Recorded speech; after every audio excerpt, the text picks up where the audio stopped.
नमस्कार दोस्तों, आप सभी का स्वागत है टेक्नोलॉजी क्रीड़ा चैनल में। दोस्तों, आज मुझे एक क्वेश्चन आया था और कमेंट के अंदर क्वेश्चन मिला था कि सर हमें कंज्यूम करके बताइए वेब एपीआई को, साथ ही टोकन के साथ, जेडब्ल्यूटी टोकन के साथ, और उसमें रोल्स आप लोग ऐड करें। ठीक है, तो मैंने क्या किया कि मैंने एक प्रोजेक्ट बनाया वेब एपीआई टेस्ट के नाम से, और उसमें दो चीजें मैंने डाली हैं। एक तो एपीआई प्रोजेक्ट और एक कंज्यूम वाला जो सीएसएचटीएमएल वाला पार्ट है वो ही मैंने इसमें डाला है। ठीक है, तो ये भी आप लोगों का इसमें ही है, ASP.NET कोर में ही। ठीक है, तो मैं एक बार के लिए इसको स्टार्ट कर लेता हूँ और उसके बाद में मैं आप लोगों को बताता हूँ कि किस प्रकार ये कंज्यूम हो रहा है। ठीक है, तो मैं एक बार के लिए इसको स्टार्ट कर लेता हूँ और स्टार्ट करने के बाद आप लोग देखिएगा कि सबसे पहले एपीआई का प्रोजेक्ट चलेगा और उसके बाद में जो कंज्यूम किया गया एपीआई का प्रोजेक्ट है वेब एप्लीकेशन वाला वो चलेगा। तो इसमें आप लोगों का जो पोर्ट नंबर है वो मैच करना चाहिए बस। इसमें कोर्स की प्रॉपर्टी आप लोगों को जरूरत नहीं है क्योंकि आप लोग डायरेक्टली इसी में यूज कर रहे हैं। तो ये आप लोगों का एपीआई प्रोजेक्ट है जिसमें हम लोगों ने एक रजिस्टर और लॉगिन की एपीआई बनाई है। अगर आप लोग देखें तो मैं एडमिन बना चुका हूं पहले ही एडमिन के नाम से, और अगर आप लोगों को एक नया रजिस्ट्रेशन बनाना है तो जो कि मैंने इसमें आप लोगों का बनाया है, वैसे तो यहाँ पर देखिए लॉगिन मॉड्यूल है और इसमें अगर आप लोग ये सिलेक्ट करेंगे अकाउंट रजिस्टर तो आप लोग एक यूजर भी बना सकते हैं। तो मैं यहाँ पर यूजर ही बना रहा हूँ, एडमिन मैं बना चुका हूँ। मैं यूजर जो है वो तरुण के नाम से बना देता हूँ, tarun@gmail.com, और ईमेल जो है वो भी यही डाल देता हूँ, tarun@gmail.com, और पासवर्ड जो है वो ये डाल देता हूँ, tarun@123 ठीक है, ये आप लोगों को पासवर्ड दिख रहा है, ये क्रिएट हो गया। यहाँ पर आप लोग देखिएगा कि ये पासवर्ड जो है वो सक्सेसफुली क्रिएट हो गया। ओके, होने के बाद में आप लोगों का ये यूजर जो है वो लॉगिन पर यहाँ पर पहुंच गया है, लॉगिन वाले पे। और मैं अब क्या कर लेता हूँ, लॉगिन पर पहुंचने के बाद लॉगिन तो कर जाएगा ये, लेकिन अगर आप लोग देखें तो होम कंट्रोलर के अंदर मैंने जो बुक्स वाला है उसको एक्सेस कर रखा है। ठीक है, तो यहाँ पर मैं इसको बुक्स को एक्सेस कर पाता हूँ या नहीं कर पाता हूँ वो हम लोगों को देखना है। ठीक है, तो मैं क्या करता हूँ, यहाँ पर अब मैं तरुण के अंदर लॉगिन करता हूँ, tarun@gmail.com, और यहाँ पर करता हूँ tarun@123। तो जैसे ही मैं क्रिएट करता हूँ तो आप लोग देखेगा कि यहाँ पर मेरे पास अकाउंट्स कंट्रोलर के अंदर सबसे पहले एक्सेस टोकन था। ये पूरा प्रोसेस मैं समझाऊंगा, मैं कंटिन्यू कर देता हूँ इसको यहाँ पर, और बुक्स के अंदर आ गया है। अब आप लोग देखिए यहाँ पर स्टेटस कोड आया 403, यानी कि फॉरबिडन, आप लोगों को मना करता है कि आप लोग इसके लायक नहीं हो, सॉरी आप लोग जो है इसको एक्सेस नहीं कर सकते। ठीक है, क्यों नहीं एक्सेस कर सकते, इसका रीजन क्या है, क्योंकि मैंने रोल्स लगा रखे हैं एपीआई के अंदर। ऑथेंटिकेशन एपीआई के अंदर जो बुक्स कंट्रोलर है मेरा, उसको मैंने प्रोटेक्ट कर रखा है रोल्स से। ऑथोराइजेशन तो है आप लोगों का, लेकिन मैंने साथ में उसमें रोल्स भी लगा रखा है कि एडमिन रोल जो है वो ही इसको एक्सेस कर सकता है। अब मैं इसको स्टॉप कर देता हूं और इसको मैं यूजर रोल में डाल देता हूं। ठीक है, यूजर रोल में डाल दिया।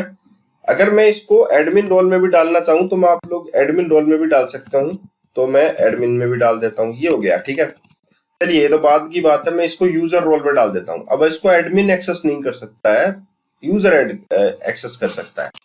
ठीक है, ये सारा प्रोसेस मैं आप लोगों को बताऊंगा। अगर आप लोग यहाँ पर एडमिन कर देंगे तो एडमिन आप लोगों को एक्सेस कर सकता है, यूजर डाल देंगे तो यूजर, और दोनों को अगर आप लोग डाल देंगे तो दोनों एक्सेस कर सकते हैं। ठीक है, तो यहाँ पर मुझे अब तरुण में ही लॉगिन करना है डायरेक्टली, tarun@gmail.com, और तरुण, ये देखिए, तो ये आप लोगों को सबसे पहले अकाउंट्स वाले उस पर हिट करेगा।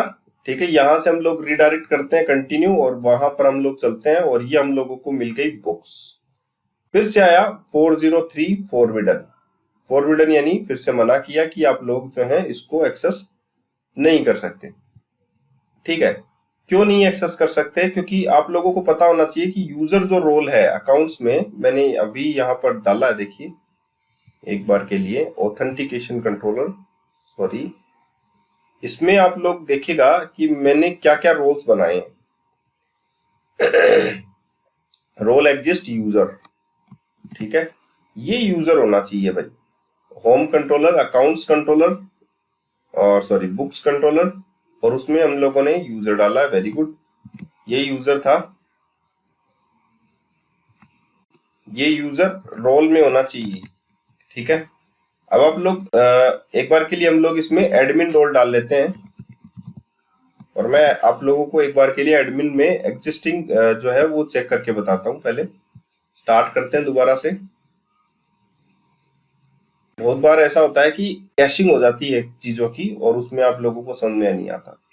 तो मैं एडमिन में लॉगिन करके बताता हूँ आप लोगों को कि एडमिन जो है वो इसके लायक है या नहीं है, वो एक्सेस कर सकता है या नहीं। तो एडमिन @gmail.com, एडमिन जैसे मैंने क्रिएट किया, अब आप लोग देखिएगा कि यहाँ पर आप लोगों के पास आ गया एक्सेस टोकन, और आप लोग कंटिन्यू करेंगे। कंटिन्यू करने के बाद आप लोगों को बुक्स एक्सेस होंगी। ये बुक्स आप लोगों को यहाँ पर एक्सेस करने दे रहा है। इसका मतलब एडमिन जो है वो इसको एक्सेस कर सकता है। ये देखिए यहाँ पर स्टेटस कोड आ गया 200 का। तो इसका मतलब आप लोगों को समझ में आ गया कि आप लोगों ने एडमिन में लॉगिन किया है, आप लोगों ने यूजर में लॉगिन नहीं किया है। यूजर अगर वहां पर आप लोग कर देते तो यूजर का एक्सेस हो जाता। अब इसको बनाना सीखते हैं कि कैसे किया गया है। ठीक है, तो रोल्स वाइज आप लोगों को क्या करना है। सबसे पहले हम लोगों को एपीआई प्रोजेक्ट देखना है कि एपीआई प्रोजेक्ट में आप लोगों को क्या करना है। तो मैं इसको सारे को क्लोज कर देता हूँ, और सबसे पहले कंज्यूम एपीआई वाले को भी क्लोज कर देता हूँ। और यहाँ पर मैं सबसे पहले जो काम होता है वो हमारा होता है मॉडल का। तो इसमें मैं जो मॉडल बनाया है मैंने, वो आप लोग देख सकते हैं कि सबसे पहले रजिस्टर मॉडल बनाया मैंने। उसमें आप लोग देख सकते हैं कि यूजर नेम चाहिए मुझे, ईमेल चाहिए और पासवर्ड चाहिए। 3 चीजें मुझे चाहिए है। ठीक है, और उसके बाद में मैंने लॉगिन मॉडल बनाया कि मुझे यूजर नेम और पासवर्ड डाल के मुझे लॉगिन करना है। ये 2 मॉडल मैंने बनाए। एक बुक का मॉडल मैंने बनाया, इसमें आईडी, टाइटल एंड डिस्क्रिप्शन, ये भी आप लोगों को समझ में आ गया। एक एप्लीकेशन यूजर बनाया है जो आइडेंटिटी यूजर से इनहेरिट है, और एक रिस्पॉन्स बनाया है जिसमें 2 चीजें हैं, स्टेटस और मैसेज। ठीक है, ये आप लोगों को समझ में आ गया। ये 4 मॉडल इसमें मैंने यूज में लिए। कौन कौन से कहां पर लिए वो देखिए। अब मैं कंट्रोलर पर चलता हूं। इसको मुझे क्या करना है, डाटा कॉन्टेक्स्ट के थ्रू ऐड करना है। तो जो बुक्स हैं वो भी मैं ऐड कर रहा हूं। ये बात समझ में आ गई आप लोगों को। और आइडेंटिटी डीबी कंटेक्स्ट में मैं एप्लीकेशन यूजर डाल रहा हूं, एप्लीकेशन यूजर को कॉन्फ़िगर कर रहा हूं। ठीक है, तो आइडेंटिटी की सारी टेबल बन जाएंगी जब हम लोग माइग्रेशन लगाएंगे। तो ये मेरी कनेक्शन स्ट्रिंग है, आप लोग देख सकते हैं। तो मैं यहाँ पर ऑथेंटिकेट जो डीबी है उसको चेक कर सकता हूँ। साथ ही अगर आप लोग देखें तो मेरा JWT का जो कॉन्फ़िगरेशन है वो क्या है। JWT की वैलिड ऑडियंस यूजर है। यहाँ पर आप लोग देख सकते हैं कि वैलिड ऑडियंस क्या है, यूजर है। वैलिड इश्यूअर क्या है, ये पोर्ट नंबर, ये लोकल होस्ट और ये पोर्ट नंबर है। सीक्रेट आप लोगों का ये है, बाय यूजिंग दिस सीक्रेट की। अब मैं इसको कॉन्फ़िगर करता हूं program.cs में JWT के लिए। तो JWT को कॉन्फ़िगर करने के लिए आप लोगों को एक पैकेज चाहिए होता है। अगर आप लोग देखें तो मुझे सबसे पहले आप लोगों को ये पैकेज जो है वो इंस्टॉल करना पड़ेगा, microsoft.ASP.NET Core.Authentication.jwt-bearer। जब आप लोग ये इंस्टॉल कर लेंगे तब आप लोग ये कॉन्फ़िगर कर सकते हैं। वैसे तो ये जो ऑथेंटिकेशन मैंने ऐड किया है ये डिफॉल्ट ऑथेंटिकेशन स्कीम और डिफॉल्ट जो चैलेंज है वो इंस्टॉल किया है JWT-bearer का ही। ठीक है, आप लोग इसको अगर इंस्टॉल नहीं करेंगे तो भी आप लोगों का चलेगा, यही स्कीम आप लोगों की चल सकती है। इसके बाद मैंने ऐड JWT-bearer को कॉन्फ़िगर किया है बाय यूजिंग ऑप्शंस। इसमें मैंने सेव टोकन किया है, रिक्वायर HTTP मेटाडाटा ये किया है। अगर आप लोग इसे नहीं करेंगे तो भी चलेगा। ठीक है, ये बात आप लोगों को समझ में आ गई। देखिए वैलिड इशूअर कौन होता है, जो आप लोगों का इशू करता है, जो आप लोगों के इसमें फाइल में है ऐप सेटिंग्स में, ये वैलिड इशूअर। ठीक है, ये वाला पोर्ट नंबर। ठीक है, इतनी बात आप लोगों को समझ में आ गई, जो कि वैलिड करता है उस चीज को। ठीक है, ये वाला वैलिड इशूअर जो है आप लोगों को क्या देना है, वही देना है जो आप लोगों का सेटिंग्स में हो। इसके बाद में आता है वैलिड ऑडियंस। वैलिड ऑडियंस क्या होगी आप लोगों की, यूजर ईश्वर साइन इन की, जो JWT सीक्रेट्स की है वही आप लोगों की साइन इन की होगी। ठीक है, ये बात आप लोगों को समझ में आ गई। एंड देन नेक्स्ट आप लोगों को क्या करना है, ये तो JWT का कॉन्फ़िगरेशन डिफॉल्ट से किया आप लोगों ने। अगर ये कॉन्फ़िगरेशन नहीं भी करते हैं तो भी चलता है। ठीक है, आप लोग डायरेक्टली लिख सकते हैं ऐड JWT-bearer, बस इतना सा। और इसके बाद में ये भी आप लोग लिख सकते हैं JWT-bearer default.authentication scheme, तो ये भी चलता है। ठीक है, तो ये तो आप लोगों ने ये कर दिया। अब आप लोगों को क्या करना है, आप लोगों को करना है एक नया कंट्रोलर बनाना है, ऑथेंटिकेट कंट्रोलर के नाम से। इसमें अगर आप लोग देखें तो मैंने क्या काम में लिया है, यूजर मैनेजर, रोल मैनेजर और आई कॉन्फ़िगरेशन। अगर आप लोग देखें तो यूजर मैनेजर से हम लोग यूजर क्रिएट कर सकते हैं, रोल मैनेजर से रोल क्रिएट कर सकते हैं। अब यहाँ पर रजिस्टर में देखिए, रजिस्टर मॉडल था जिसमें यूजर नेम, ईमेल और पासवर्ड था। तो सबसे पहले चेक किया यूजर मैनेजर से कि इस नेम से जो आगे से आएगा, जो हमारी एपीआई कंज्यूम करेगी, उस नेम से ये नेम एग्जिस्ट करता है या नहीं करता है। अगर वो एग्जिस्ट करता है तो उसको यूजर ऑलरेडी एग्जिस्ट के नाम से मैसेज दे दिया जाए, जो कि हमारी रिस्पॉन्स क्लास थी। उसके बाद में एक एप्लीकेशन यूजर को बनाया जाए जिसमें यूजर नेम, ईमेल और सिक्योरिटी स्टैंप है। सिक्योरिटी स्टैंप का मतलब है आप लोगों का टोकन, कोई मतलब वाली बात नहीं है, आप लोग को नहीं भी लेंगे तो भी चलेगा। मॉडल डॉट यूजर नेम और मॉडल डॉट ईमेल। उसके बाद में रिजल्ट में गया, यूजर मैनेजर से एक यूजर क्रिएट हो गया यूजिंग पासवर्ड। रिजल्ट सक्सीडेड अगर होता है तो यहाँ पर रोल आप लोग बना लेंगे एडमिन का, एडमिन एडमिन। अगर एडमिन बन चुका है, पहले से एग्जिस्ट नहीं करता है, तो आप लोग यूजर का बनाएंगे, और अगर यूजर भी बन चुका है तो डिफॉल्ट भी यूजर ही बनेगा। आप लोग ये देख सकते हैं। उसके बाद में आप लोगों को मैसेज दे दिया जाएगा सक्सेस का, और आप लोग जो है यूजर क्रिएटेड सक्सेसफुली हो जाएगा। एंड देन आफ्टर आप लोग जो है लॉगिन के लिए क्या करेंगे, लॉगिन मॉडल चेक करेंगे। जो यूजर नेम आप लोगों का है, फाइंड बाय नेम से आप लोग यूजर चेक कर सकते हैं। अगर user is not equal to null and user manager dot check password sync, password को देखा जाएगा। उसके बाद में क्या किया जाएगा, रोल्स गेट किए जाएंगे यूजर के by using user manager dot get role async. User role get किए। अब आप लोगों को ऑथेंटिकेशन क्लेम जो है वो बनाने पड़ेंगे। New claim, new list of claim. इसमें आप लोगों को claim types dot name, JWT registered claim type, claim names dot JTI, ठीक है। User roles in user roles, यहां पर आप लोग जो है ऑथेंटिकेशन क्लेम में ही ऐड करेंगे यूजर का रोल। ये जो आप लोगों ने यूजर्स निकाले थे, क्लेम टाइप्स डॉट रोल, यहाँ पर क्लेम टाइप्स डॉट नेम है, आप लोग देख सकते हैं। JWT registered claim names dot JTI है, यहाँ पर क्लेम टाइप्स डॉट रोल है। अब यहाँ पर आप लोग साइन इन के दौरान ही ये सारी चीजें हैं। ऑथेंटिकेशन साइन इन की क्या है, न्यू सिमेट्रिक सिक्योरिटी की, जो आप लोगों को सीक्रेट से मिलता है वो सिक्योरिटी की हो जाएगी आप लोगों की। टोकन कहां से मिला आप लोगों को, जो आप लोगों ने क्लेम्स बनाए हैं वही टोकन बनेगा। देखिए, न्यू जेडब्ल्यूटी सिक्योरिटी टोकन। ईश्वर क्या है, ऑडियंस क्या है, ईश्वर ये वैलिड ईश्वर हो गया। ऑडियंस क्या है, वैलिड ऑडियंस हो गई। एक्सपायरी क्या है, एड हावर्स। क्लेम्स क्या है, ऑथेंटिकेशन क्लेम्स, ये जो आप लोगों ने अभी बनाया ऑथेंटिकेशन क्लेम्स, ठीक है। साइन इन क्रेडेंशियल्स क्या है, new sign in credentials. Auth sign in की, जो अभी आप लोगों ने यहाँ पर देखे जो जेडब्ल्यूटी सिक्योरिटी की है, वो ऑथेंटिकेशन साइन इन की है आप लोगों की।